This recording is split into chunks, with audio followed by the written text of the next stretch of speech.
Hi, everyone. I'm Christopher Louie, the director for XOXO, and we are doing a commentary with. Aaron Drake, composer. And Nathan Ruyle, sound designer. Cool. So we are going to start the movie, and we're going to give you guys some time to go pull up Netflix, get it all queued up, and we're going to start it right now. All right. Netflix logo, red on white, cut out, Netflix presents. And you should now be seeing a Netflix original film. And we're off. And that was in my garage. There's your garage.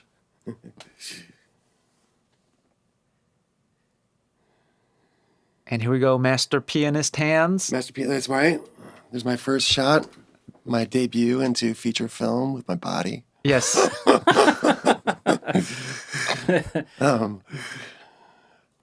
So yeah, this is the Data Life remix. We got stems from the artists. Basically took them apart and put them back together again according to what was happening on screen with Ethan.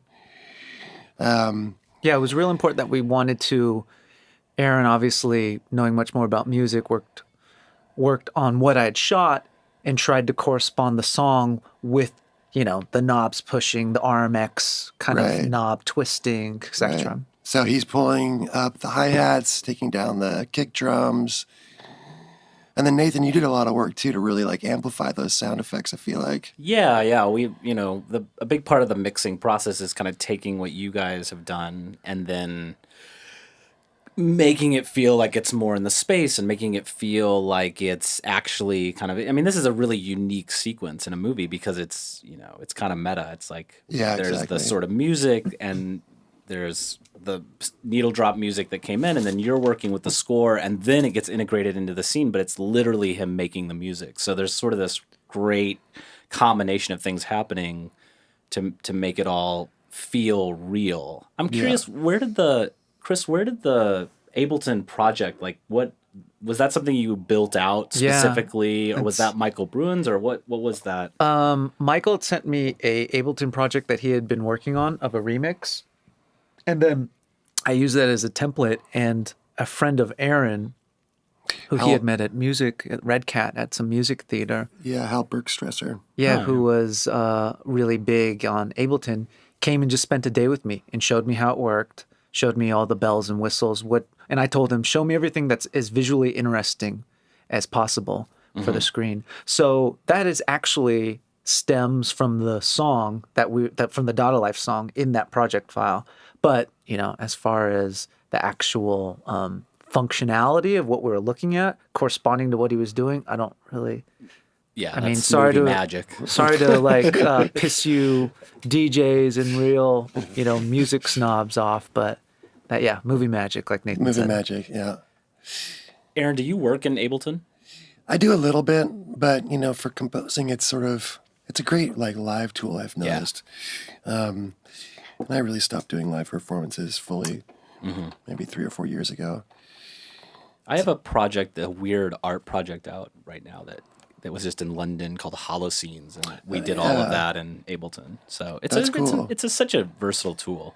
Yeah, I wish I had got to use it more. Mostly here at the stage and in the studio, we're in Pro Tools. Right. It's so expansive. That's the thing about Ableton that just blows my mind. Is it's like the way you can delve into Max or. Yeah, that's a cool element. Mm-hmm.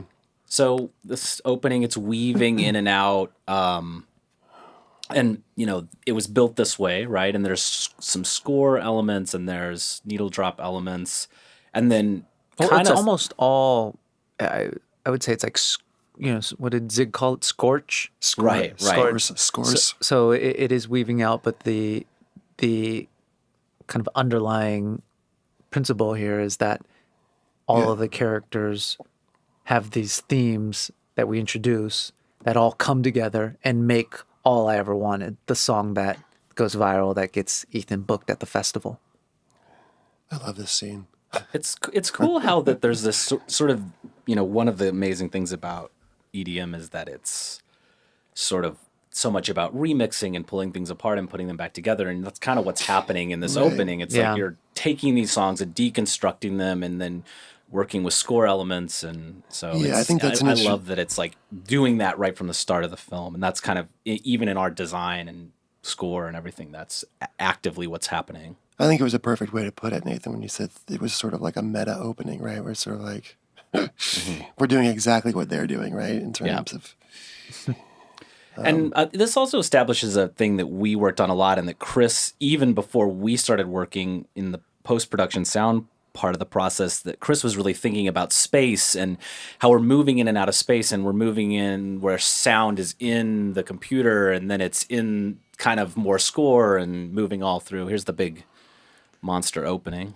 yeah, Yeah, those sound effects are great. The Transformers, like yeah, big heavy metal sounds Yeah, to it's rad. represent our little neon XOXO sign that after that sound design was dropped in felt so much bigger. Yeah, that's a supervising sound editor. This is sound design. Aaron Barch was most of the big sound effects moments like that.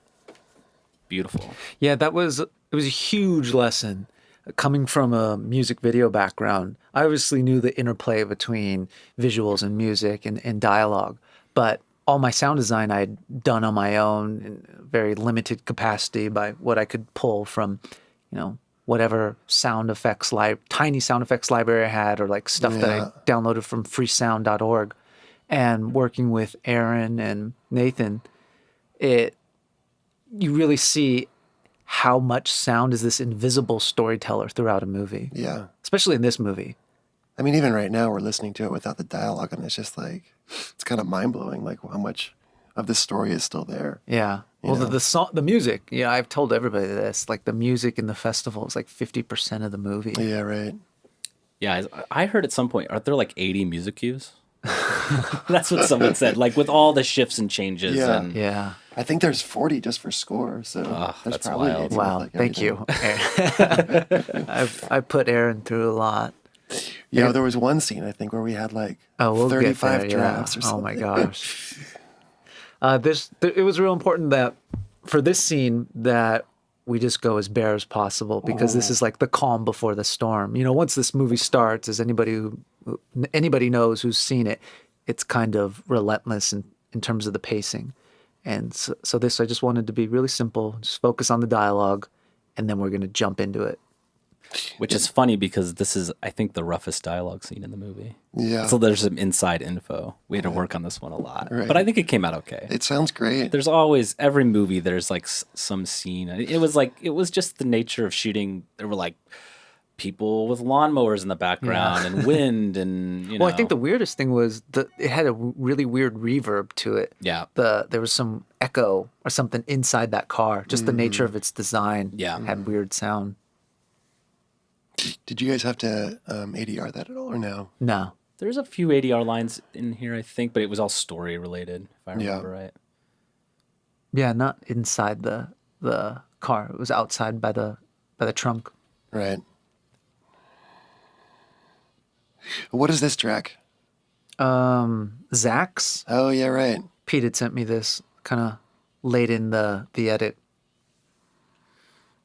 It was originally supposed to be Galantis Smile, but it was, 8 seconds, and they wanted too much money. Star Wars, right there. She's in That's Star right. Wars, everybody. Butterfly Girl? Yes. Is she a flying alien, maybe? No, she's Butterfly Girl. It's Right. a rave party for Star Wars, Part 8.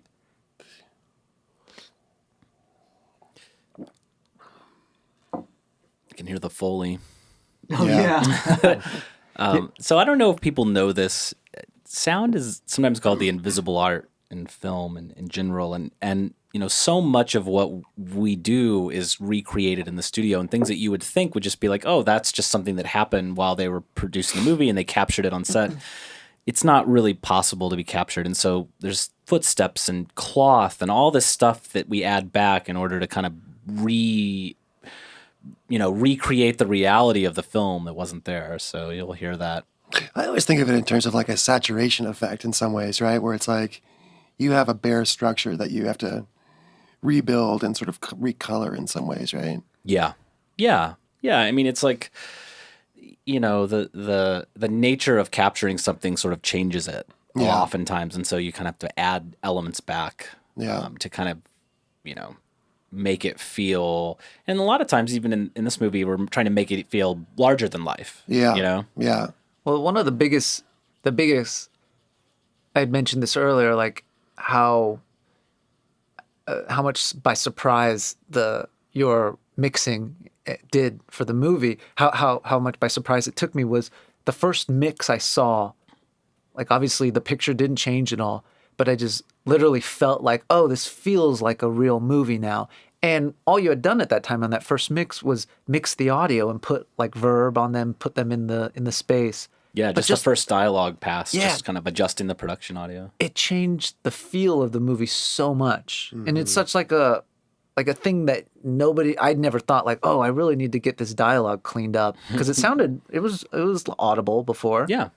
But yeah, just putting that verb on it, cleaning it up, separating ADR where needed, just makes it feel like a movie because those are standards that are just kind of they're subconscious standards. They're set by big movies that we're used to seeing, and the standard is like really high, but you're not aware of that until you put all this work to get there. Yeah. You just think, oh, shoot a movie, record the dialogue. At least I do. Put it together, and it sounds great.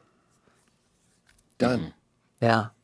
Yeah, it's a very labor intensive process. Yeah, I feel bad for you guys in that sense that so much of this movie is the music and the sound design. But like nobody walks away being like, "Oh my gosh, yes. Thank God for the sound mixer Nathan Ruyle." Like people are like, "Oh, the DP did such a great job," you know? Yeah, I teach at CalArts and I spend a lot of time talking about the like neuroscience and the way our brains work with sound, and it's sort of we're really wired at a fundamental level to not really perceive it when it's right. So the better I do my job, the less you're going to be aware of it. Well, not only that, That's a because I good think point, a lot of this, like the sound pops so much in the more dream drug sequences. There's definitely some moments where it's very much like we're in a surreal, cool space, and I think the sound does kind of shine. So it's nice. This kind of movie gives us those opportunities. A lot of our movies that we do are smaller, indie, people walking and talking, and you don't. Our work is kind of disappears, and that's all right. That's one of the things you learn as you do this for years is that that's part of it.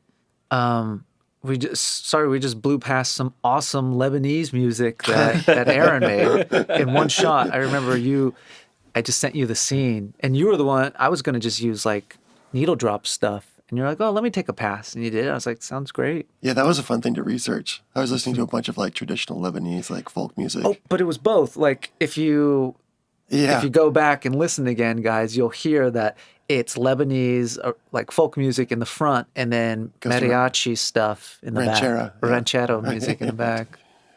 Yeah, that was fun. They composed together. Similar time signatures and stuff.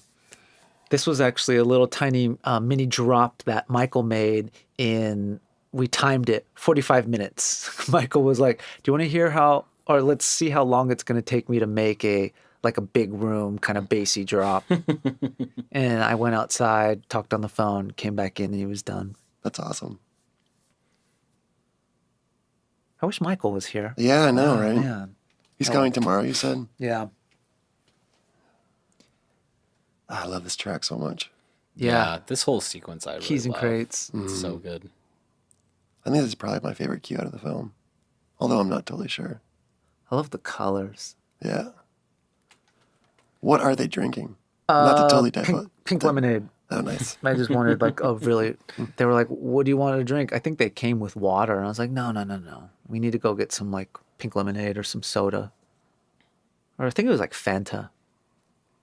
Yeah, I love that drop. I love that transition. Yeah. I mean, Chris, your direction in general and the way we weave in and out of score and source music and in the space, and it's awesome. It's always and I'm sure Aaron could talk about this too. It's always really great when you have a director that really has an idea of what they want, and it's like, but also has the flexibility to let us kind of work within that. It's always like, I think it yields the best results because the framework was sort of in place.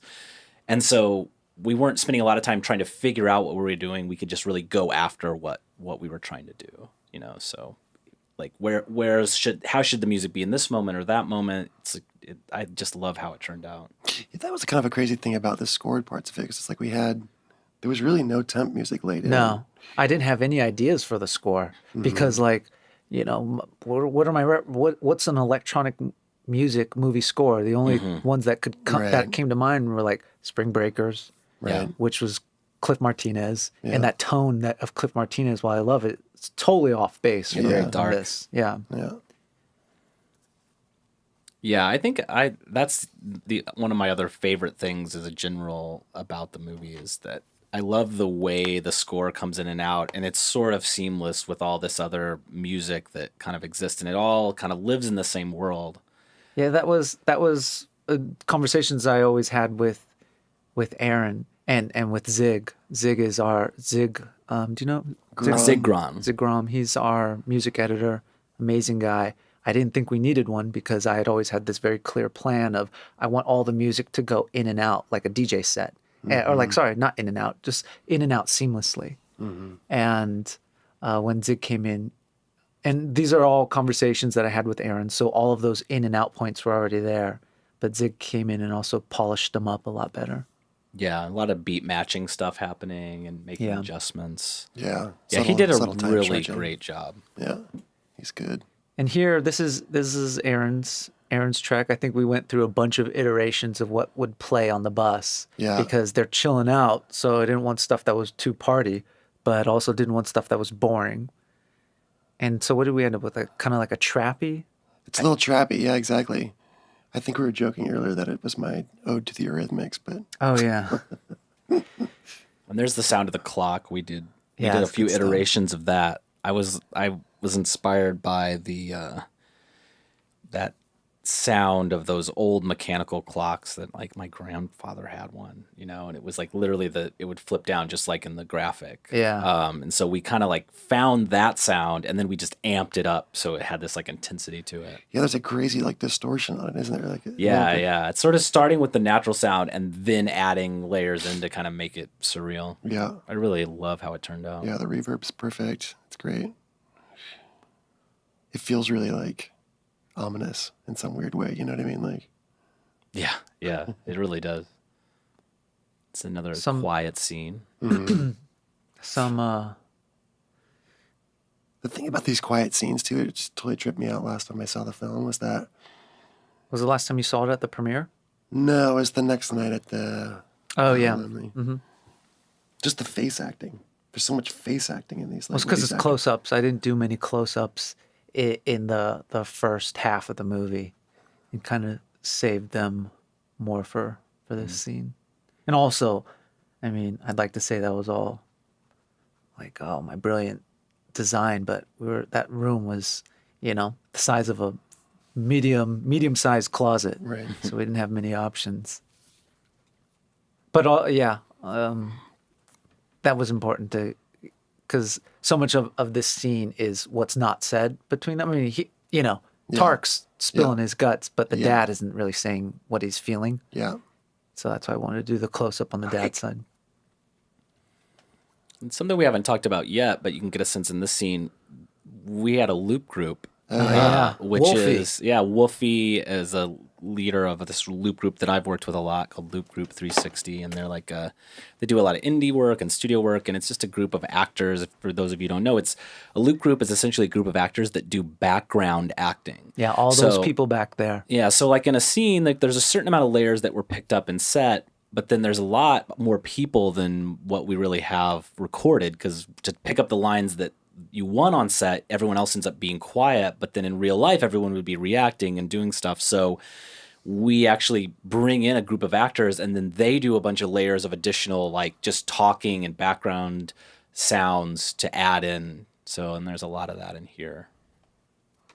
And throughout the movie, actually, there's tons of it. We'll mention a few other spots that are pretty cool.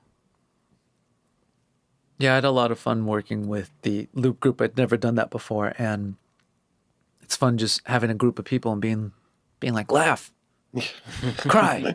Okay, you're at a party. Yeah, It'd be they fun did a to, it'd great be fun to job. take those people to a party too and just do that. Yeah. That's what we'll do next movie. That sounds like fun. Hey, Aaron's little Here it Space is. Odyssey cue. That's right, 2001. Here it comes. Oh, so I'll just give a little shout out to the kid on Twitter who tagged me and said, 2001 and XOXO, best movies in the world. Love it. And like it took me a while to think of what I wanted to write, but That's I wrote, I appreciate the praise, but I think Kubrick would be rolling over in his grave if he read this. Who is this? This is one of Zig's friends, Yeah, right? this is a Needle Drop. Remember the band name? It was supposed to be Grateful Dead. Yeah. How much did they want for the Grateful Dead song? I don't even think they priced it because I think they just assumed it would be. At that point, we were Yeah. so out of money. They were Yeah. like, "You guys get this done." Does the Grateful Dead even license their music to stuff? I can't even. They're hippies, man. They should be giving it away for free. Hey, is this an old cut? I don't think so. I just saw an error. I saw like a little. I mean, it could be. It says there's the date. Yeah, this July isn't colored. 8th. Yeah, the This text isn't the messages. final. This is a really cool song. This is Cassette. Cazzette. Yeah, I love this song. The sound design on this in this room was really nice. There was obviously no sound, none of those couples talking or making any sound. Like I didn't have a mic in this shot or when we shot these scenes. Yeah, so we had some loop group in there. We've got a lot of sound effects. His eyeball gets poked right there. I've always noticed. that was funny. Hey, I believe that's the that's the director there. ineffable director. Somebody today just asked me, you know that Asian guy in the movie? And he straight up said this, is he God? And I was like, what are you talking about, man? He's like, well, he like kind of gives everybody all the information. And I was like, well, I mean, I guess. He's kind of I God. said I'd liken him more to Wolfman Jack or like the Wizard in The Wizard of Oz, but God. God works. Kirby, Butterfly Effect, I think the name of this track. And this was good. This is all loop group, getting those people in the background. The whole time we shot this, all those people were quiet. Really? That's so crazy. Just so you could get the actors, I guess, right? Mm-hmm. Yeah. And this was like at 9 in the mornings on a Saturday, so everybody was exhausted. Mm-hmm. I wouldn't say exhausted, they're just groggy. It's too early. Yeah, we had so much like this loop group and ambient crowd sounds. We had like a whole section of the mix that was just like special faders and special sections just for the sounds because we were kind of weaving it in and out. Yeah, and we did a lot of work. Nathan has that great program. What was that reverb program? Oh, yeah. What was that? Oh, Inside. Yeah, great program that has this super awesome interface where you can literally visually see the space and put your mic wherever you want to simulate that sound. Yeah, this is probably that program came out about a week before we started mixing, and it was a little crazy, but I thought it was going to do some things that we couldn't do otherwise. So we got it integrated into our template and started using it, and I did some stuff for us that I don't think we could have done any other way. Yeah. So it's literally like a 3D model, and you guys could look it up. It's if you search for Audio Ease Inside, if you want to check it out, it's cool. It's like a 3D model, and you move the source and the microphone around, and it like literally kind of makes everything sound like it's in the space. And when we go back into the room later with the guy that runs the festival and the main Anders actress, and Crystal. yeah, you'll hear it. There's like the music sort of feels like it's outside the space, like as if there was like the DJ playing in the next room, and that's all done with this plugin called Inside. It was really phenomenal. It was really great that we were able to use that program because when I started editing the movie, it was really important that even though we're cutting back and forth between all these different stories, I wanted to connect them all in space. And the way we did that was through the music. Mm-hmm. By, reverbing out a song that we're hearing, like in this scene, and then hearing it again in the storage room. This is Mambo Brothers. They are club owners. I think they own like Pacha in Ibiza. And then the song, the Mambo Brothers song, morphs into one of my favorite pieces that Aaron did. Yeah, this is that's right. So beat matching coming out of the Mambo Bros thing, Yeah. which I think Sig helped a lot with too.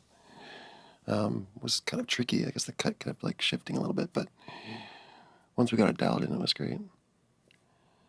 We used a lot of analog synths on this one. It's like and just old sort of like 80s synths too. Yeah, this one it was important to kind of have music that propped the scene up as much as possible. Like, I guess propped up isn't the right word, but kind of helped direct the audience.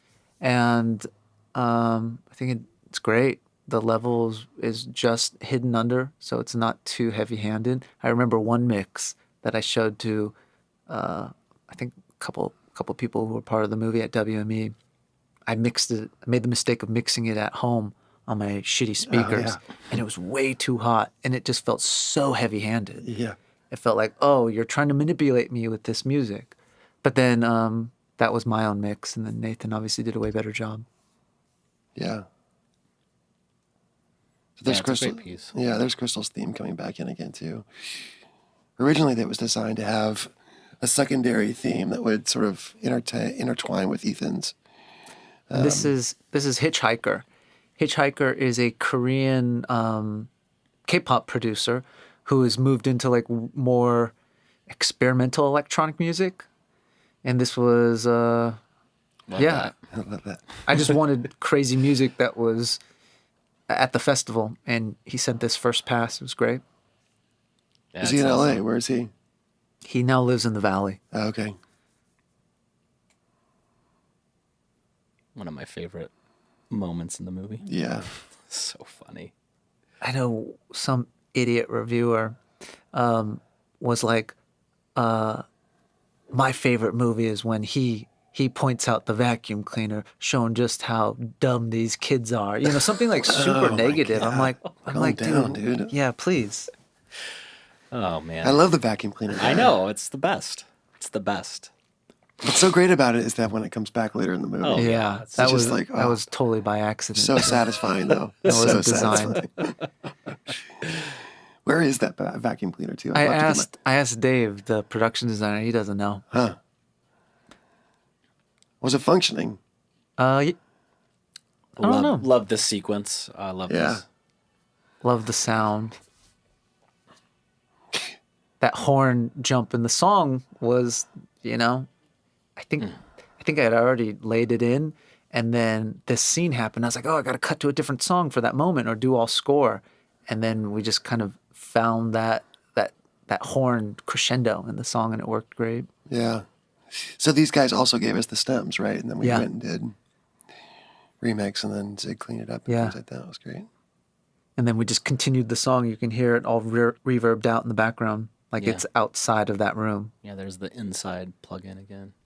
Yeah, that's done with this process called convolution, where they go in and they literally will play sounds in different kinds of spaces and record the way those spaces affect it, or even like between one room and the next, and then that becomes the math that can just be applied to any sound. So, Was the one you kept going to an inside of an RV? Was that right? for the bus, yeah, for the Yeah. bus. the inside of the RV, yeah. And this was like a 3 rooms or like a restaurant type thing. Oh, that that's we right. Used. Yeah, The diner. yeah. And you can Again, the reverb sounds great here. yeah. It really sounds like it's in that space. Also, again, the tracks are beat matched there. It was sort Oh, yeah. of this like continuous Yeah. mixing between things, which is so fun. I mean, that work is so much work that you had to do, Aaron, and then Zig had to figure out. It's like, because, you know, the music's happening, but then the picture keeps changing and cuts keep happening. And each time that happens, then the beats don't match up again, and then you have to kind of align things. I'm sure you did a lot of that. Yeah. It was fun, though. I mean, it's working with material over and over again. You really get to know it. Yeah. Yeah, we definitely did that in the Velo's room. Yeah. We'll talk about when we get there. This was Aaron Yeah. stuff. This was supposed to be music playing out in the background that coincidentally coincides with the action out front.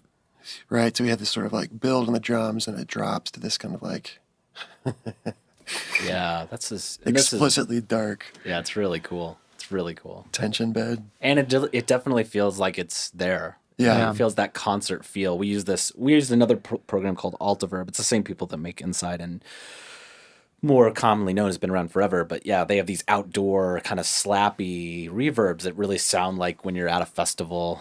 It really sells this stuff in a way that no other way to do it. The other thing about that cue too is, and we did this a lot, I think, throughout the score, was not only beat matching, but also getting things in relative keys. Oh yeah. So that you could, right. because I think that was sort of, there were some parts, like you want that jarring feeling, like these two cues, for instance, right? But there's other parts where it's like, it really made sense to to come make out of a them track and to have the intertwine as key, much as possible. Yeah, have it in a complementary key so that the transition felt like seamless. right. Some voice effects we did here. Which I thought were super believable. I was trying to remind myself of what it felt like to be on nitrous back in the day.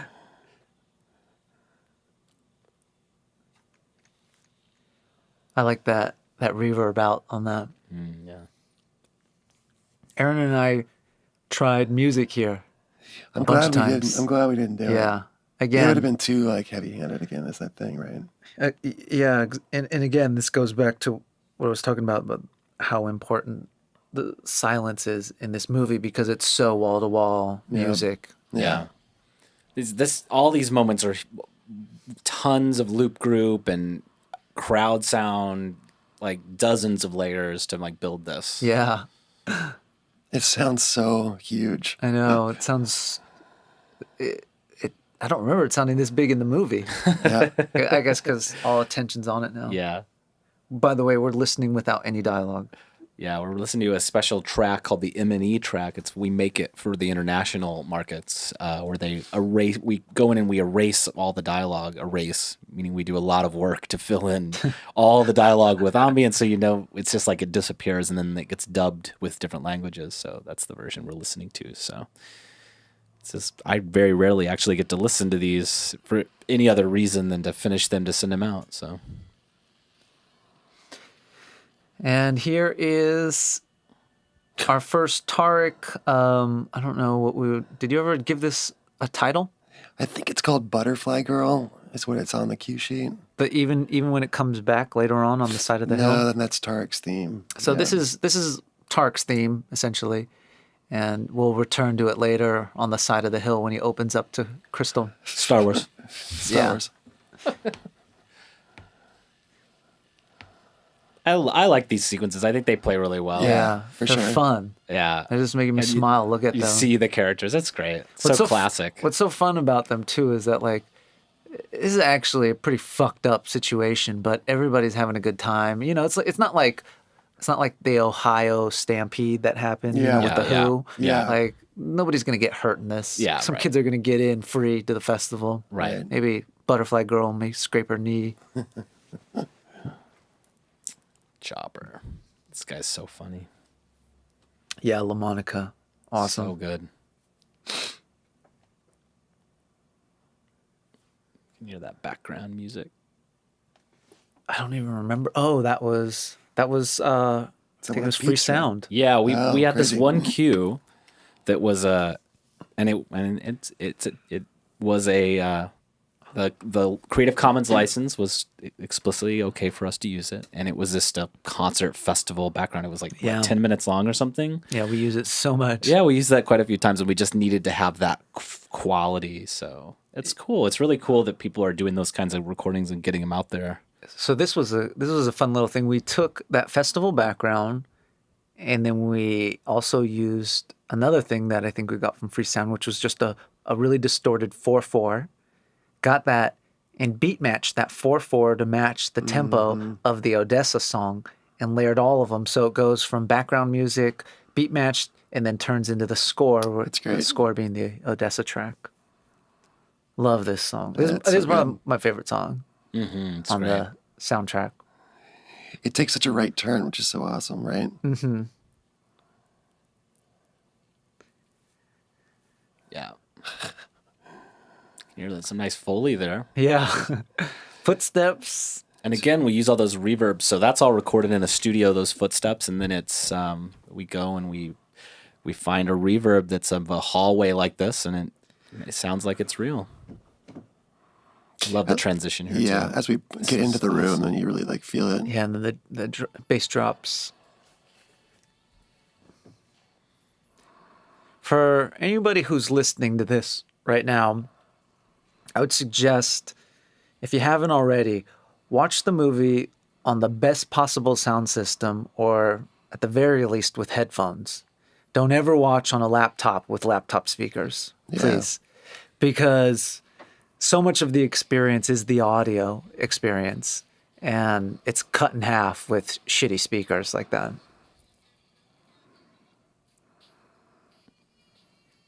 Love this song too. Yeah, it's great. Yeah, and the way that bass hits.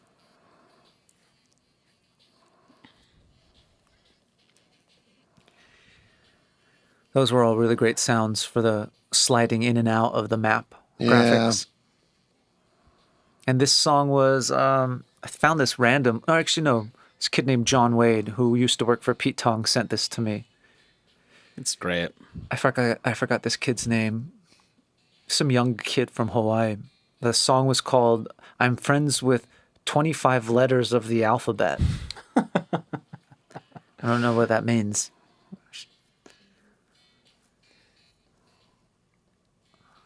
One of the things that I love about this movie, Chris, is that, and I don't have a lot of experience with EDM, but I was like a rock and roll kid, and used to go to concert festivals, and there's that certain kind of feeling of when you're kind of wandering around and you're not with your friends, and it's a very specific kind of feeling of being at an event like this, and I feel like this captures it in a way that I really love. The sequence, especially, it has an authenticity that mirrors what my experience was like. Yeah, there's such a memory to it, right? Like, no one forgets that feeling of like going to your first huge festival. It's just, thank you. It's just sensory overload. You go, music's so loud. There's so many people dressed crazy, broy guys, like barely dressed girls. By the way, this is Aaron's. This is when we started our dive. This was the first stuff that Aaron and I started working on, which was a Velo's room, because we always knew we wanted it to be different than everything else, but still fit in. And we went through so many iterations. I think your note was you wanted it to be like douchey massage, but Wendy Carlos, 20th century like philosopher sounding. Yeah, I wanted like the new age like yoga version of Wendy Carlos, right? Which is really weird, but I think we pulled it off. Yeah, I hear that. So now we're down in the sewer. The mix and the reverb of this is a really huge thing, because this was a set, right, Chris? Yeah. So it was done on a soundstage, and then we have to kind of recreate the quality use the reverb. Footsteps, echo the voice. Yeah. Really happy with that. And then now we're into the drug moments, and it's awesome. Little melting sound there was nice. I love how dry it is right now. Yeah. I love this. It's so cool. One of my favorite sounds is that. The bubbling bubbles? out. Yeah. That was Aaron Parch, the supervising sound editor. Just so awesome. I think we didn't. I can't remember. I think these graphics came in later. Yeah, they did. Then he just kind of threw that together in like an hour, and I was like, "Oh, that's so great." Those were at the very end. Those got forgotten. Yeah, it was awesome. It's it's a miracle that this movie came together, man. Like, we were always under budget, we were not under budget. We were always over budget because we didn't have enough, and we were always like overtime because we didn't have enough. Yeah. And we were always balancing the schedules of the actors and the musicians, and it's a miracle that it all came together. Who's this? This is, again, another Q Hitchhiker sent me. So good, He man. did it again. This was another one of those first shots. I just sent it to him. And that's the funny thing with him. I never gave him any direction at all. I kind of I had temp though, which is the main thing that made it easy. I had temp for all of those because they were music transitions. This was cool. I love what you did with the sound here, Nathan. Yeah, I love that transition and with the big sweep. And if you have a surround system, it's a big surround sound, Yeah. whoosh, and And then this echoey sound like has this David Lynch yeah. feel. Yeah. That's so much fun.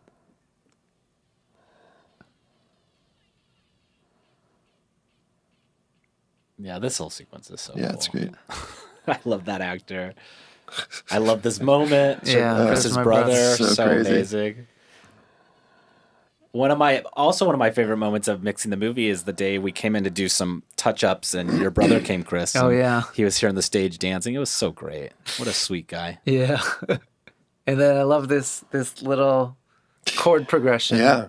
This is Ethan's. This is all I ever wanted, but via, really? via church. I love it. I love it. Love it. And the big Altiverb Cathedral Yeah, reverb. exactly. I didn't know that's the chords you were Yeah, using. if you listen to the top line, it's That's hilarious. the same one. Yeah, I love it. That's so like something that your mind would do on drugs, you know? Yeah. Would reference a song. And you just heard there he takes the headphones off. We use another plugin called speakerphone, and what it is it's similar idea. It's you can take any piece of music or sound and you can kind of run it through this algorithm of all these different devices, and it has like literally 1,000 different devices and like different headphones, and you can get the sound leaking from a headphone if you're like sitting next to someone, or radios, and so we used a lot of that stuff. So let me ask you the question about that, though, because they're different, right? So to do a convolution reverb, what's the process of actually the difference between speakerphone and like Altiverb? I mean, I think it's somewhat similar in that they run the tones through the device and then they capture what happens on the other end. Okay. So yeah, so it's somewhat similar. You know, you set up a microphone, feed a sound through it. There's a kind of preset frequency suite, Yeah. and then from that you run it through a processor right. That creates figures out. yeah. Right. That's crazy. Yeah, those headphone modelings that they have are so good. Yeah. I love this sequence too. Yeah, it's a great song. That's like that mix up right there is one of my favorite things in the mix. I feel like we really nailed that. And a lot of the transitions coming in and out of, you know, the music. I feel like because we weren't afraid to make it big, you know, and so we kind of went for it. We weren't timid. I don't like to be timid, so it's good. Yeah. Chris was along for the ride.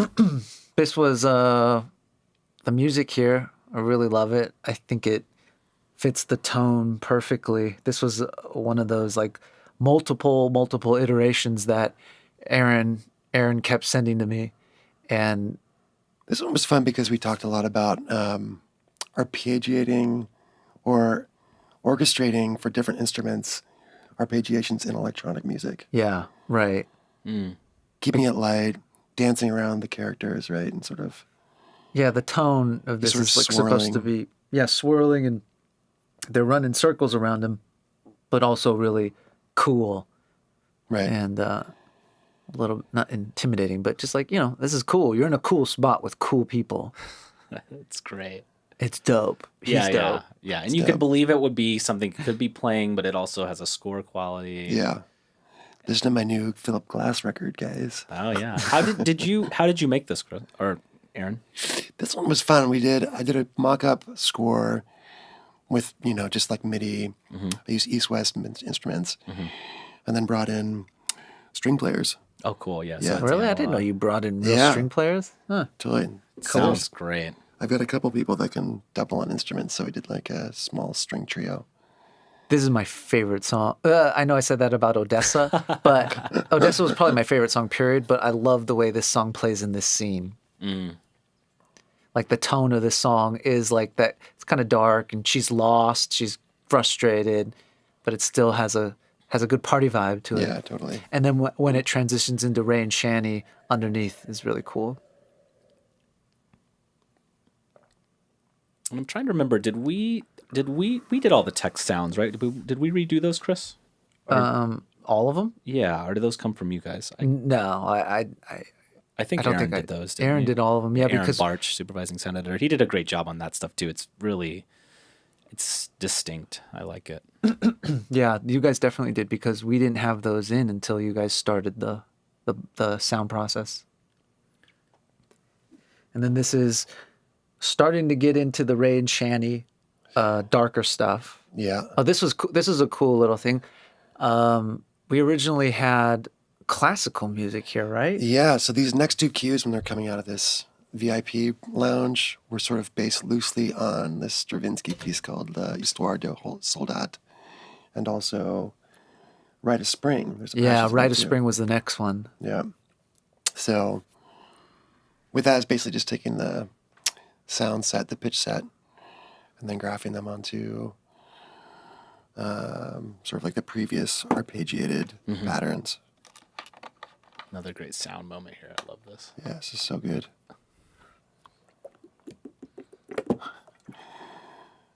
I don't know why, but that reminds me of a pizza. Oh, the cheese maybe? Yeah. Melting? Yeah. Well, I wanted to that was a funny one because I wanted to hear it go into the toilet, Yeah. but then we were like, oh, but the lid's closed. So we actually had the sound of the lid closing to justify it going into the toilet. Not like anybody ever closes those in porta potties too, you know? Yeah. But you could imagine it like falling into the toilet and like jiggling it loose. Yeah. Yeah. And I love the sound that he found for that toilet. Yeah, It's it's perfect. perfect. Yeah. You just went down to the porta potties in the garage. That's right. In the sound office, the bathrooms were out of service for the whole time that we were finishing the movie. So Yeah. there was a bunch of porta potties down there. Yeah, it was ironic. We really brought the reality of the concert fest to the sound mixing Yeah. process.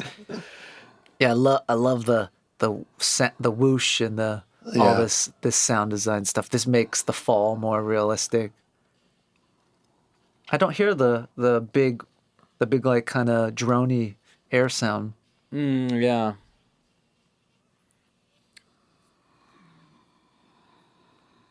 And I love that how it reverbs out super loud. Yeah, dream sequence.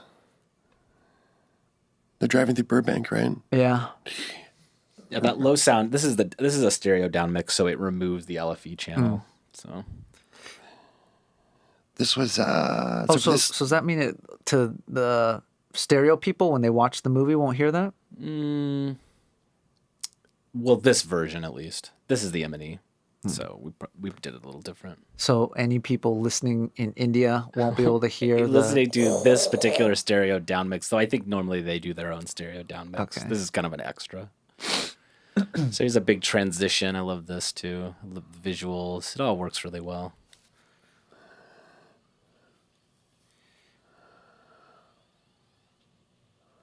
That's my pool in my backyard with a fabric that Joe bought from downtown for like $40.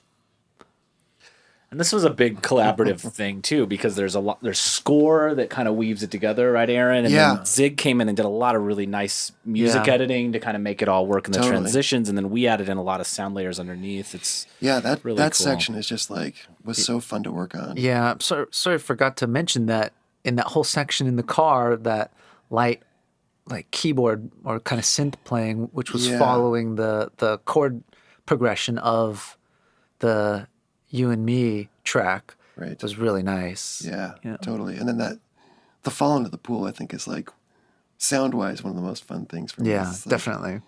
Nathan's work on it, and then And it's all over. and if you get to watch in a surround mix, that's a big surround. Yes, It's please, out of everywhere. please. So yeah, your sub's gonna love you for it. yeah, it's very basic. If you're watching on a laptop, stop right now and go put some headphones on. Just even go to if- Circuit City. and- Yeah. Well, put some even if it's the Apple iPod Oh, right. like Yeah. headphones or the earbud headphones. I mean, Yeah. anything's better than your laptop speakers.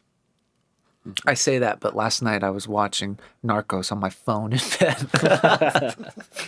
But Narcos isn't a freaking music movie, No. so yeah, so that's true. It's lots of gunshots and like knife stabbings. yeah, Right? yeah. I love the there was a review of The Guardian, right, that came out this week, and they talked about they were like happy how loud and big the sound was in the movie. Yeah, that was a great So- review. Yeah. They totally got it. I Thank feel God. like. Yeah. Okay, now we're revisiting Tark's theme here on this side of the hill. You know, this is what's so funny is like when we were working on this, Yeah. I always thought this was like a great, really emotional moment.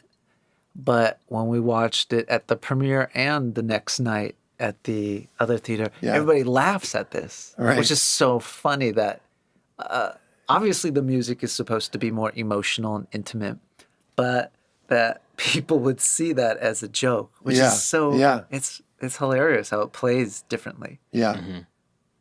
It's pretty funny, I gotta say. When I see it through that light, I honestly never thought it was funny. I always just thought like, oh, this yeah. is a sincere, sweet moment. I mean, I don't mind. I love it that people think, so, whether they're laughing or like crying or whatever, at least it's some emotion. Yeah.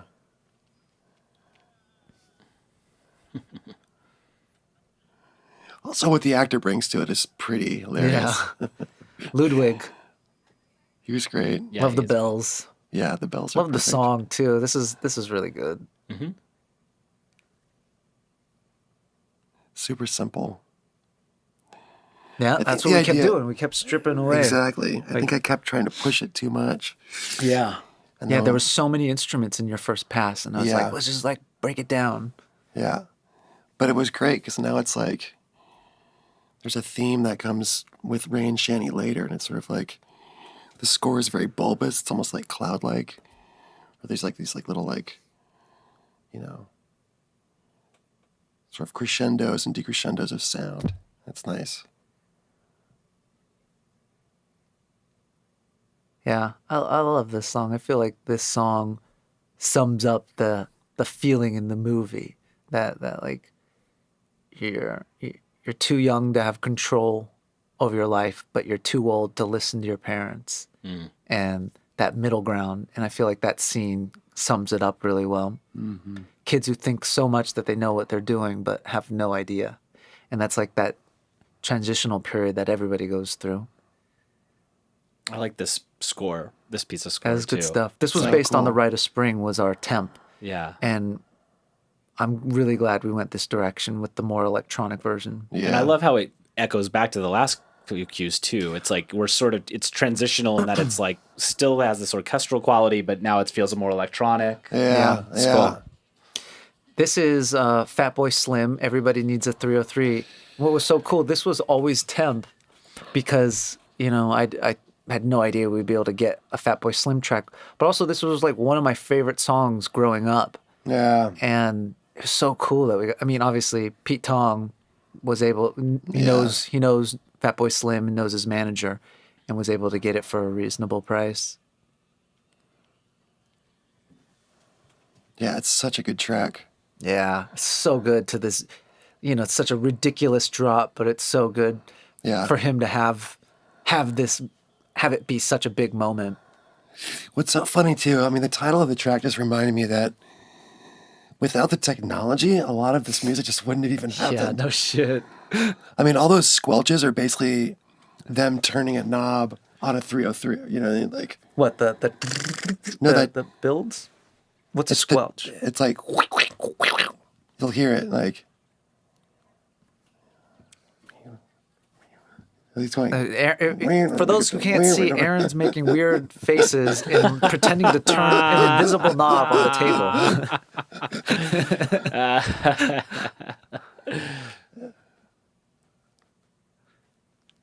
Pink palm tree in the back.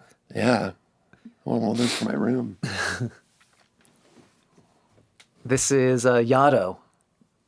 And Aaron didn't like this song. You said that the key was off from I was all like, the other.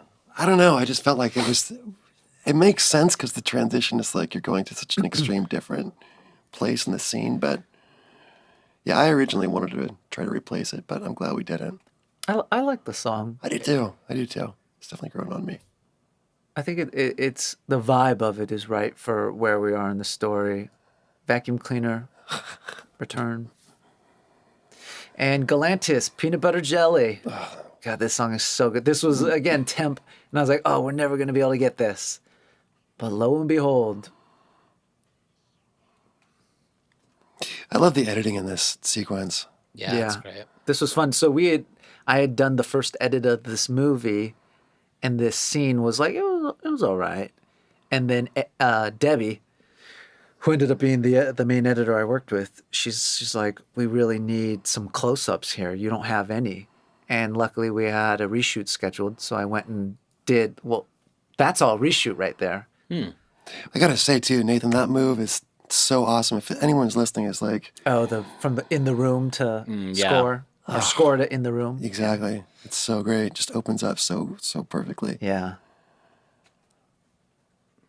Yeah, thanks. I mean, it's like a, it's like a, in many ways, it's like that's one of the core design elements in the movie. It's like Yeah. that we're in the world and out of the world, and yeah, I'm really thrilled with how it all like kind of works. Yeah, Nathan was very, very, very particular with the decisions for what got the reverb treatment. Yeah. What was score and what was source. So every cue you hear was discussed, and a very clear decision was made. Is like, is this playing in the scene with them, or is this score on top of it? And Right. if it is playing in this room, how far away is it? Do we hear the crowd? All that stuff. This is Yato again.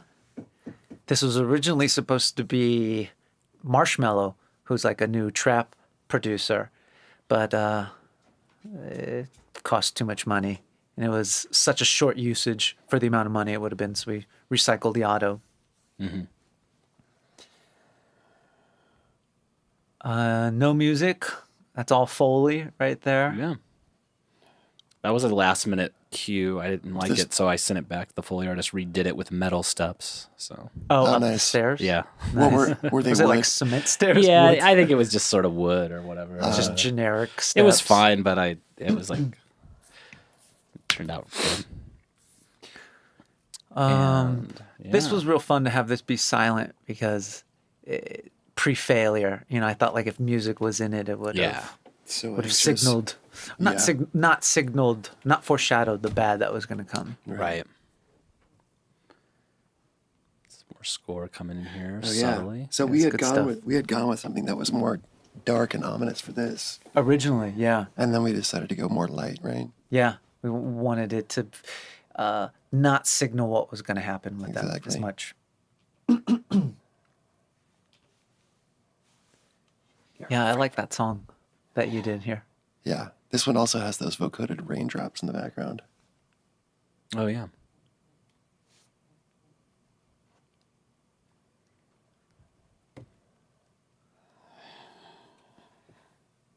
That's There's- a computer futzing around.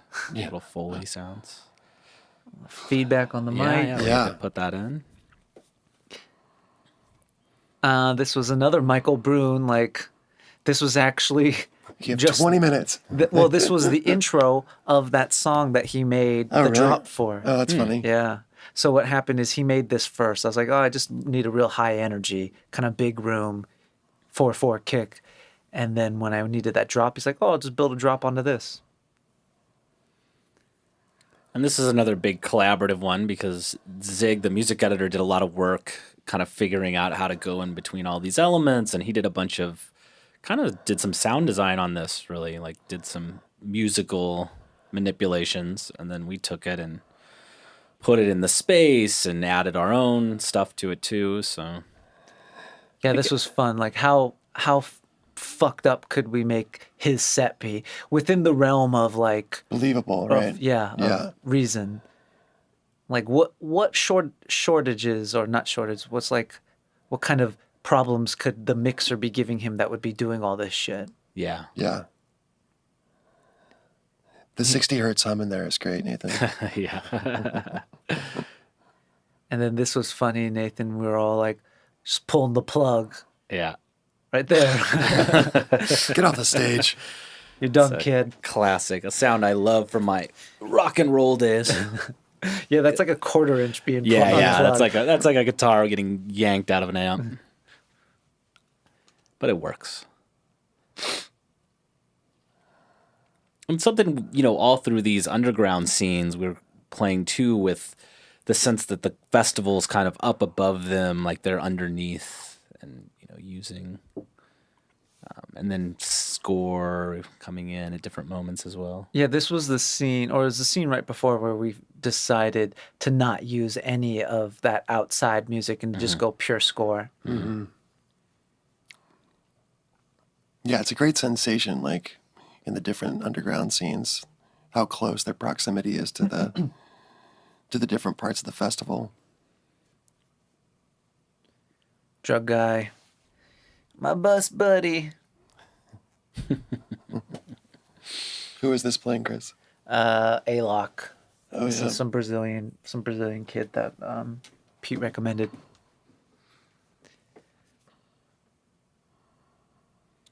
This is kind of a little bit of a design moment. We kind of pull away the crowd, and it's Yeah. just them. Little creative license. Yeah, just to focus more in on the drama of the scene.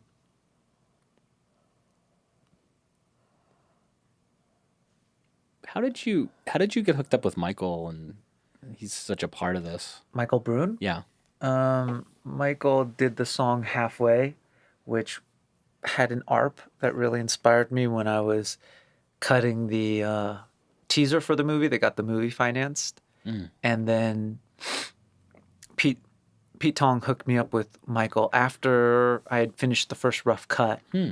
And because I was using Halfway in the movie I see. as all I ever wanted. So Pete set us up. I showed him like a little clip of the movie. He loved it, and he's like, "Yeah, let's remix Halfway to create All I Ever Wanted."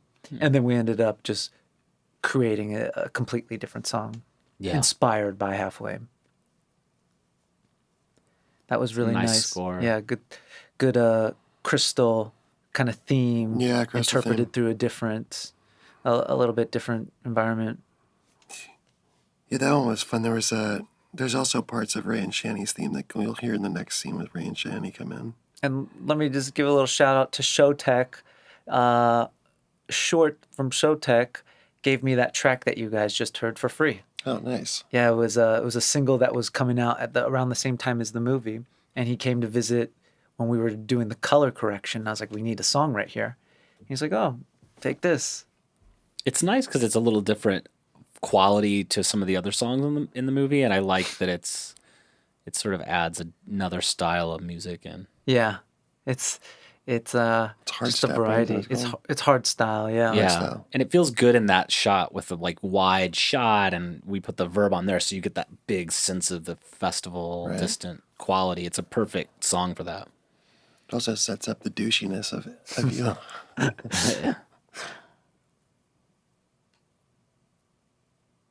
Ray and Shani score. We went through. No, actually, we didn't go through much. This was actually Aaron's temp that he sent even before we started scoring these scenes. I think you sent this temp off of the rough cut. I don't even remember because it wasn't even attached to any of the scenes.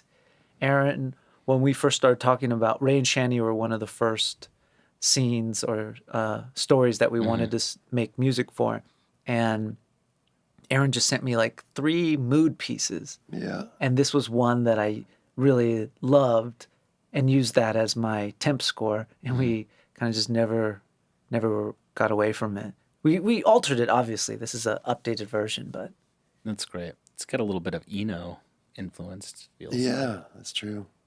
Yeah, so they're like little guitar bulges, basically. And the harmonies are sort of like undulating back and forth, diverging and converging and things like that.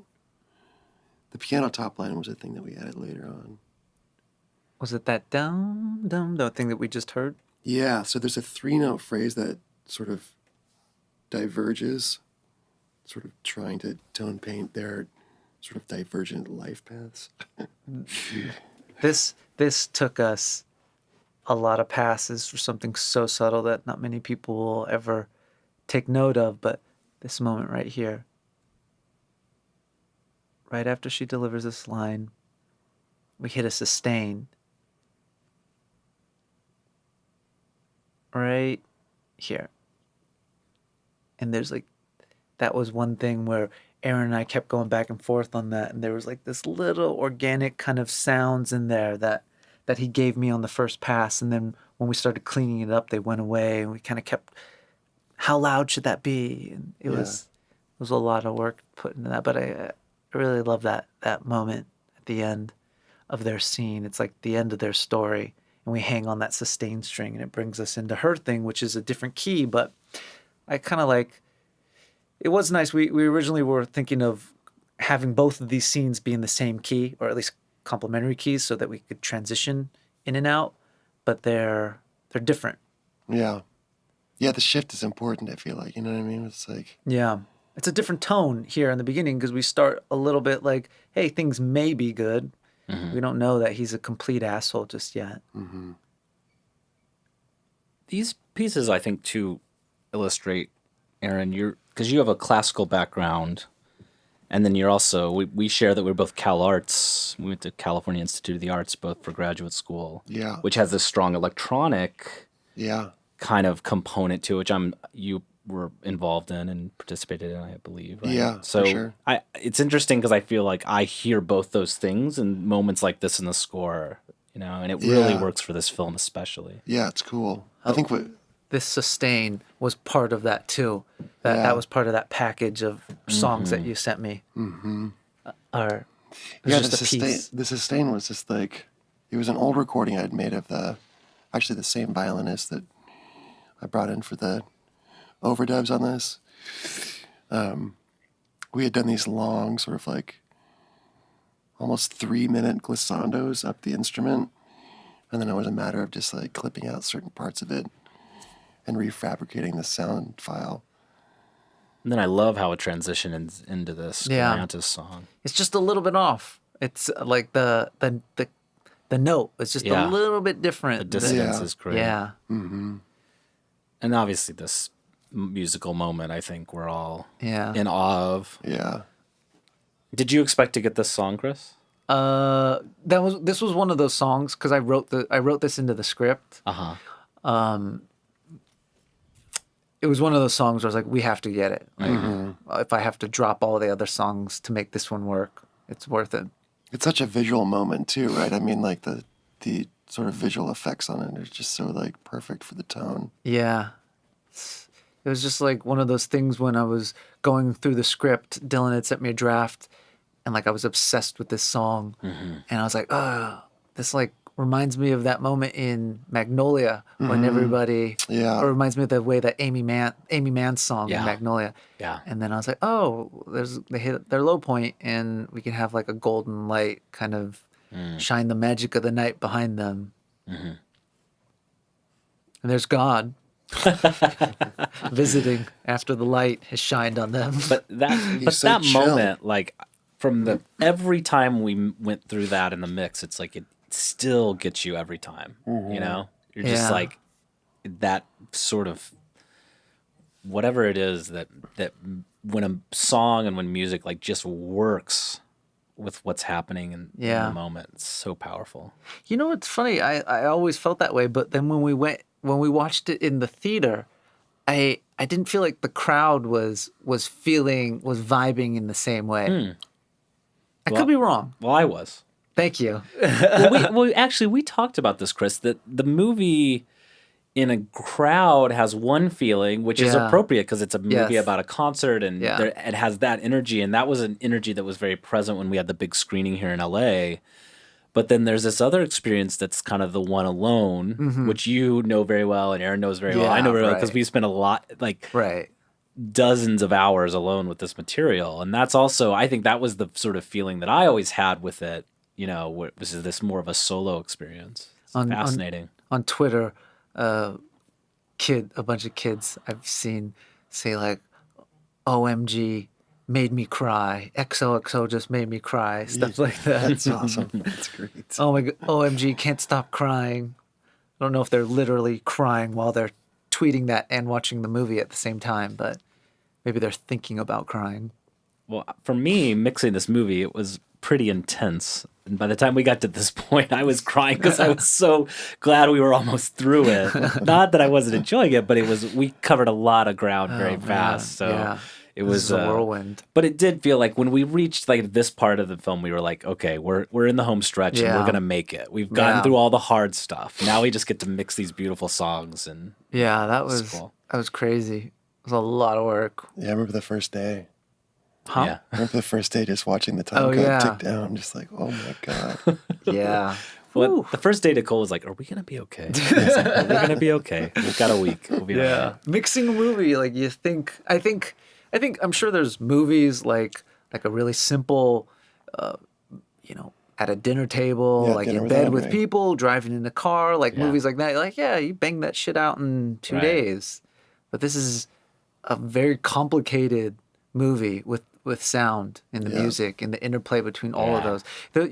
That's the thing about the movie that I feel a lot of people miss based on the negative reviews that I've read so far. They're kind of not taking the movie for what it is, and it's an experience. Like you're Yeah. supposed to watch it, Yeah. and not saying that you should give it any special treatment, but you should just kind of take it for what it is, and have like not bring these expectations of Yeah, like, oh yeah. well, it's supposed to be in this canon of great films. It's like Right. no, it's an experience, and Yeah. Right. and I think a lot of the kids who are responding very positively to it understand, like, and they are, because they're sending notes like, oh my god, Scotty's like my best friend. Yeah. Or Yeah, like exactly. like that girl, I was telling the guys earlier how teenage girls writing me telling me Crystal was the best story and she could totally relate, and she loved how she turned down that jerk guy, and about gold dust being kids saying gold dust is their favorite moment. They understand what that's like to feel like they've hit this low, and it's like they're feelings that older people are more familiar with, but kids, this is like new, and that's what the movie is about experiencing these like raw emotions for the first time, and how they Yeah. totally paint this world. Now it happens all on one crazy night at this big festival Yeah. that like they'll remember for the rest of their lives. That's great. But this is a cool moment. Yeah. We kind of So great. emerge. Yeah. And we just passed the scene before with where the heartbeat, and she has her head on his chest and hears his heartbeat. We beat match that to the music. Yeah, I love that moment of the emerging out.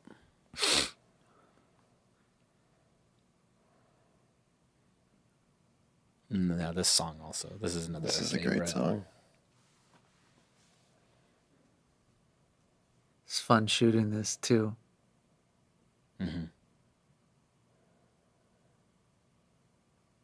this is like the headspace you get into when you're walking around the Yeah. festival. Just like so many people, so much energy, so much music, and you just have a quiet moment to yourself to take it all in. Yeah, it's like you've really relaxed into it, right? Yeah. It's like,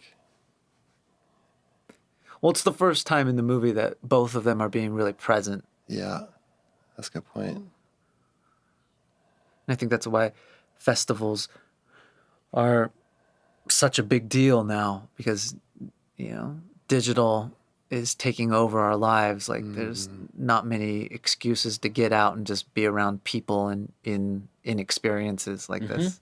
Or like anything, like, any type of IRL experiences.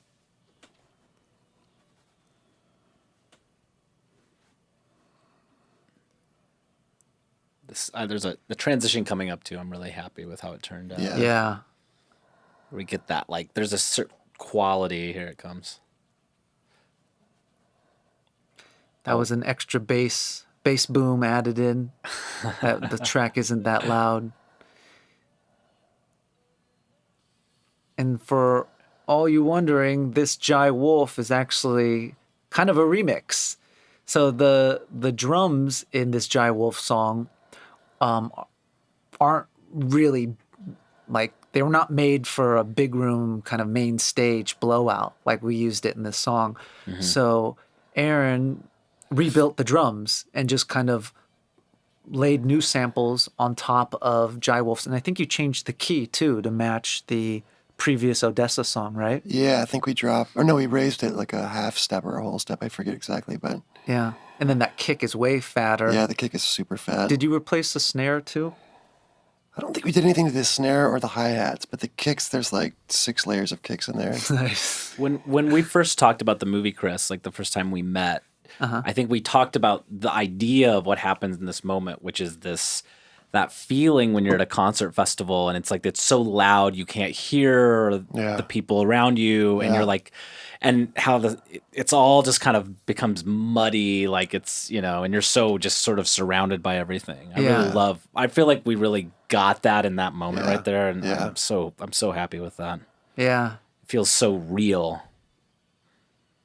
Oh, it was real. We shot it at a visually. It was real, at least. Yeah. We Yeah. shot that at a real festival. Those people aren't extras, right? Yeah, no, not one of them. Dick. I should probably keep this 8 rated, huh? That's YouTube. You're fine. Yeah.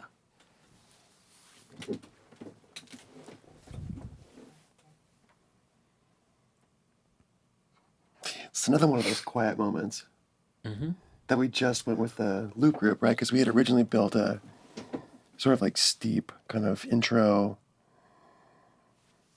Prids style Oh yeah. beginning to this that didn't really work That was out. supposed to be Avilo's entrance music. Okay. And then we just stripped it, and it's just crowd. I think the crowd just outside of this building is a cool feeling. You know, Yeah. he's going out there to play to, whatever, 100,000 people. Yeah, so this was a big loop group thing. You wanted this chanting that comes in. Oh, yeah. So we had the This loop group, sounds and we actually so good. What did we have? Like maybe 6 or 7 people, and then we just have like 20 layers tracks, of them chanting to kind of build it up into a big crowd. So Did you do any pitch shifting on people's voices too to sort of give them? yeah, we did some pitching to kind of differentiate it. And Yeah, that's cool.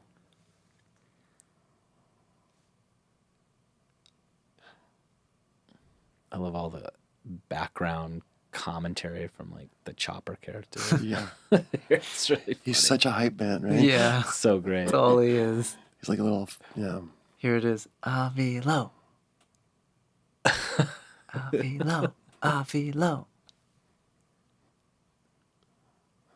like clapping. Yeah, it's classic.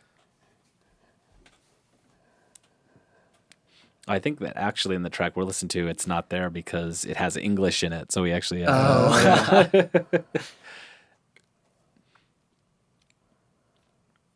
a little creative license there. The crowd kind of cheers when the punch Yeah, happens. that was funny. You can hear the Foley here. I like hearing the footstep squeaks. Yeah. It's like a really light basketball game.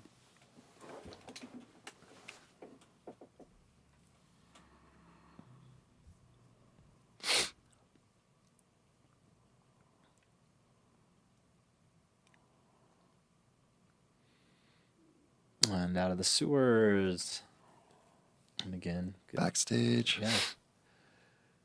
Yeah, there was a lot of work we did with crowds all through this ending sequence, obviously. And so we had this whole crowd section that was like probably 30 layers of loop group stuff in some parts with like the Avilo chanting and those things. And then lots of different, basically we had sort of a small, medium, and large crowd section. And each one of those had like 8 tracks in it. So sort of all...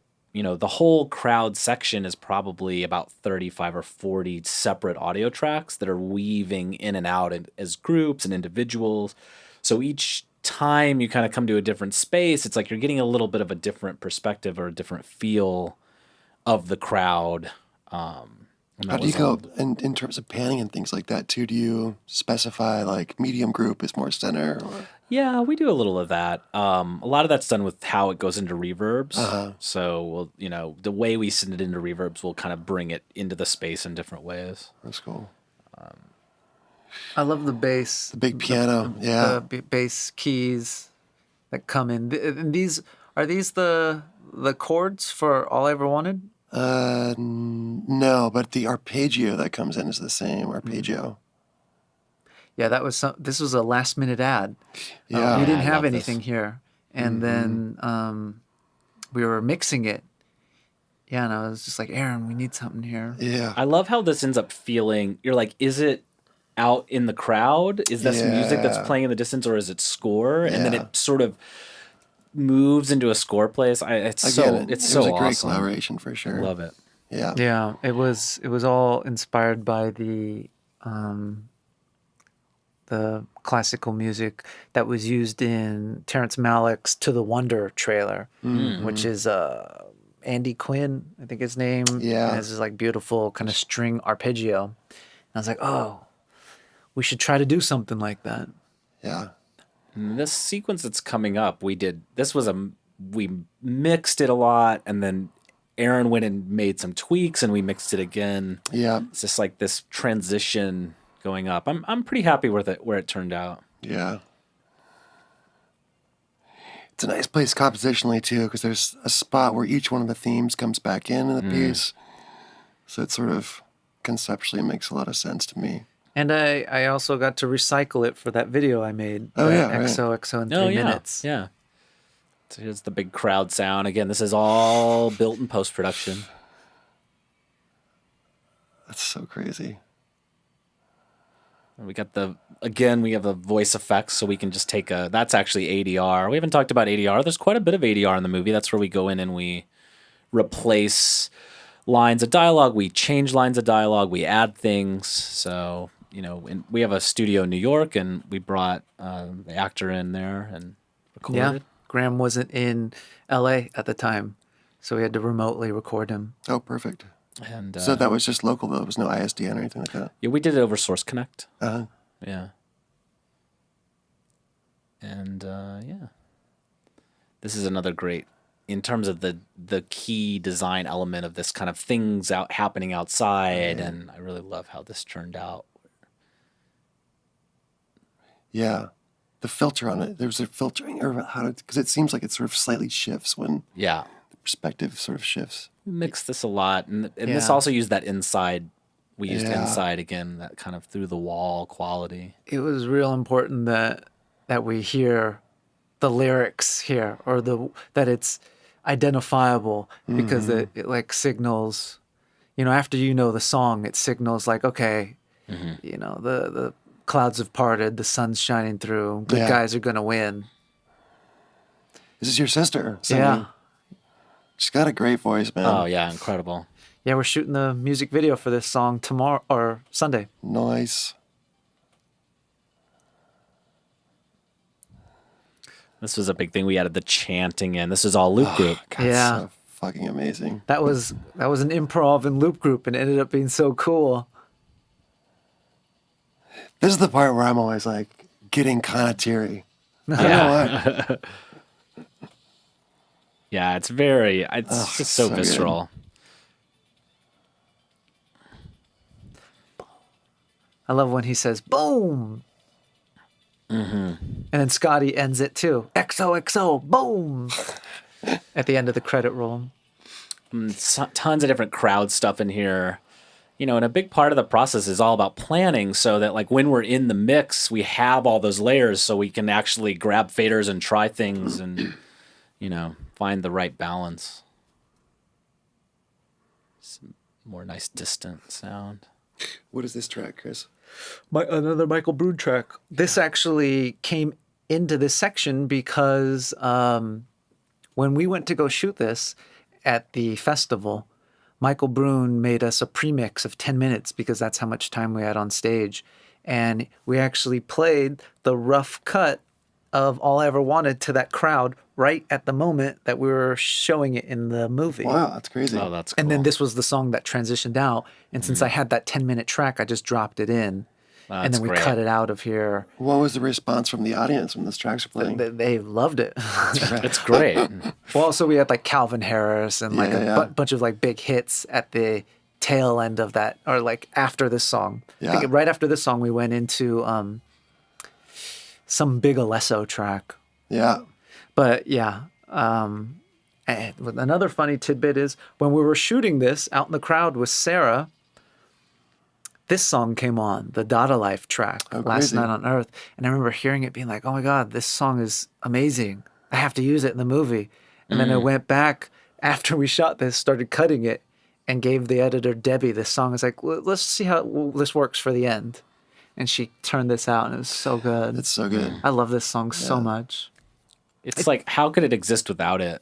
So Yeah, many of these songs, you yeah. tell me like, oh yeah, we threw this in. I'm like, oh my, I can't even imagine, Like the slow-mo, like those slow-mo shots Yeah. when you're just like, That was based on a photographer's images of people at festivals, just That's close-up cool. shots of Yeah. kids in their moment. It's And awesome. I gave those to the second unit DP, and I said, "Go get me these." And yeah, they sell this sequence. What surprises me is like I love this song so much, and I was Yeah. afraid that kids were going to identify so much of this movie with this song, just because like All I Ever Wanted is really the heart of it. But kids I haven't seen anybody really talking about this song. Everybody's just talking about All I Ever Wanted. Yeah, it's Yeah. such a standout, Chris. I mean, I have many times listened to that song in my car after I mixed the movie. Yeah. Which is, I don't know if that's ever happened on any movie I've ever mixed, where I've like went into iTunes and sought out one of the songs in the movie to like listen to recreationally. Yeah. So that for Says a me lot. says a lot. I really love that song.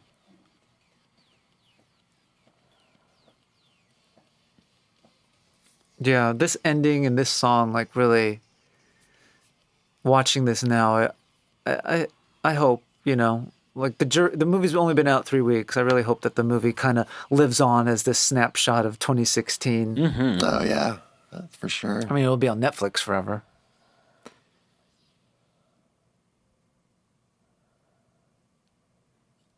A little piano by Aaron. That's right. Dun, dun, dun. Last little gasp of the theme. All right, everybody. Well, that's a wrap on the sound and score commentary. So thank you for Yeah. listening. Any last words or goodbyes from you guys? I never want to say goodbye. No, but thank you, Chris. It's so cool we got to do this. Yeah, Good. thank you guys. Obviously couldn't have done it without you. Nice. All right. Enjoy, everybody. Good night.